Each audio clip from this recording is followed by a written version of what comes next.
Hi అండి, నమస్తే. Welcome to అమ్మా హోమ్ ఫుడ్. వర్షం పడుతున్నప్పుడు వేడివేడిగా ఏదైనా స్నాక్స్ తినాలనిపిస్తుందా? అయితే బయట కొనే పని లేకుండా పర్ఫెక్ట్గా చాలా ఈజీగా ఇంట్లోనే ఎలా చేసుకోవాలో ఈ వీడియోలో చూసేయండి. లేట్ చేయకుండా వీడియోలోకి వెళ్ళిపోదాం. చూసే ముందు రెసిపీ బాగుంది అనిపిస్తే ఒక లైక్ చేసి మన ఛానల్ని సబ్స్క్రైబ్ చేసుకోండి. ఈ రెసిపీ కోసం ఒక బౌల్లో 1 కప్పు వరకు శనగపిండిని తీసుకోవాలి. తర్వాత 2 టేబుల్ స్పూన్ల వరకు బియ్యం పిండిని తీసుకోవాలండి. తర్వాత 1/2 స్పూన్ సాల్ట్, అలాగే కొంచెం కారం, కొంచెమే వేసుకోండి.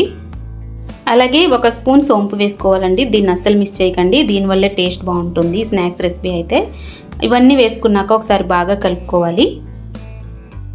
తర్వాత 1 ఉల్లిపాయని సన్నగా కట్ చేసుకుని వేసుకోవాలి. అలాగే 2 పచ్చిమిర్చి సన్నగా కట్ చేసుకుని వేసుకోవాలి.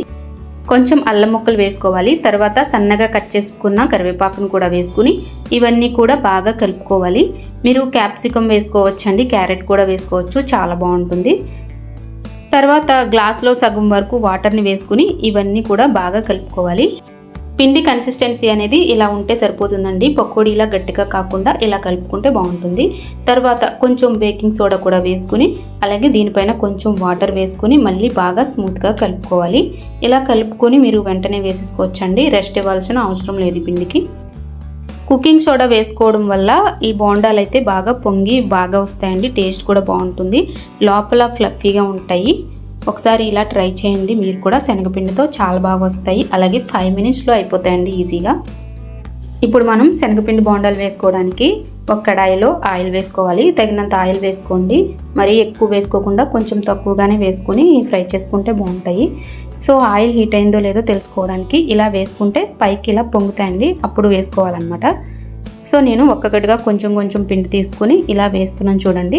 ఇలా వేసిన వెంటనే మనకి పైకి ఇలా వస్తాయి అన్నమాట, పొంగుతూ ఉంటాయి.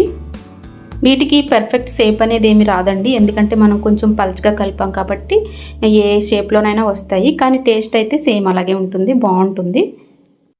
ఈ స్నాక్స్లో మీరు కంపల్సరీగా సోంపే వాడండి, జీలకర్ర వాడొద్దు, ఎందుకంటే సోంపు ఫ్లేవర్ అనేది ఈ స్నాక్స్కి చాలా బాగుంటుంది.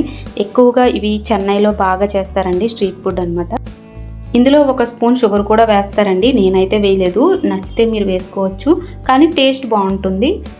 పిండి కలిపేటప్పుడు 1 స్పూన్ షుగర్ వేసుకోవడం వల్ల ఏంటంటే కొంచెం ఇవి సాస్ అవసరం లేకపోయినా కూడా టేస్టీగా ఉంటాయి, మనం ఈజీగా ఇలానే తినేయచ్చు. సో బాగుంటాయి అన్నమాట. ఇలా చేసుకోవడం వల్ల ఏంటంటే మనం ఏదో ఒక స్వీట్ సాస్ కానీ కెచప్ కానీ పెట్టుకుని తింటేనే బాగుంటాయి, ఈజీగా మనం నార్మల్గా తిన్నా కూడా బాగుంటాయి. సో మీరు మెత్తని పకోడీలా ఉంటాయి కదండి మన సైడు, అలా ఉంటుంది అనమాట. ఇది పిండినంతా కూడా ఇలా వేసేసుకుని ఒక ప్లేట్లో వేసేసుకోవాలి. తర్వాత దీన్ని స్వీట్ సాస్తో తినొచ్చండి, లేదంటే కెచప్తో తినొచ్చు. స్వీట్ సాస్ రెసిపీ అయితే మన ఛానల్లో ఉంది చూడండి. ఓకే అండి, టేస్టీగా మీరు శనగపిండితో 5 నిమిషాల్లో ఇలా చేసేసుకుని చల్లని వాతావరణంలో ఎంజాయ్ చేయండి. ఈ వీడియో నచ్చితే లైక్ చేసి కంపల్సరీగా ఫాలో అవ్వండి. థ్యాంక్ యూ ఫర్ వాచింగ్ అండి.